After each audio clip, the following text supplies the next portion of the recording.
However, if I was doing this job, this is probably how I'd go about doing it. But I'll leave the decision to you. I mean, what you've done there is you can't give autonomy and then have that kind of language that puts out, because that just destroys trust. It destroys the ability, and trust takes a long time to repair itself, to create itself.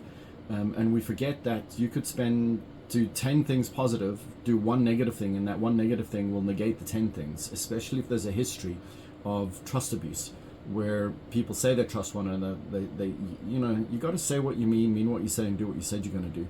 And if you could do that persistently, trust will self-develop. Covey wrote around speed of trust. It's all just one small step at a time. There's no magnanimous big step that takes place that says, I now trust you. They're all small things. And we look at these big projects and say, well, I gave the big project, so surely that demonstrates that I trust you. But inside the micro behaviors, everything I'm saying and doing demonstrates I don't.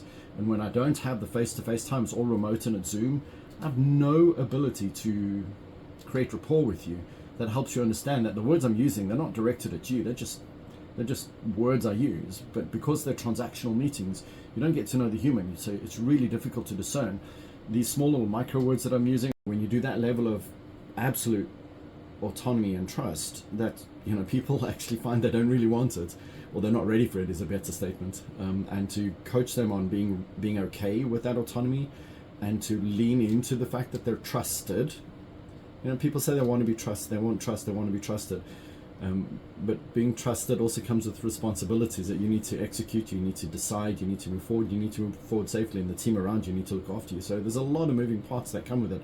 And as a leader, how do you do that? And that's what this book is about, is how do you go through that journey?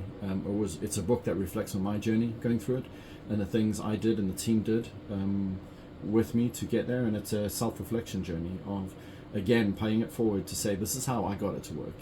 And I'd invite anyone to kind of pick the pieces up and apply what's relevant and go figure out how they make their version of their journey true.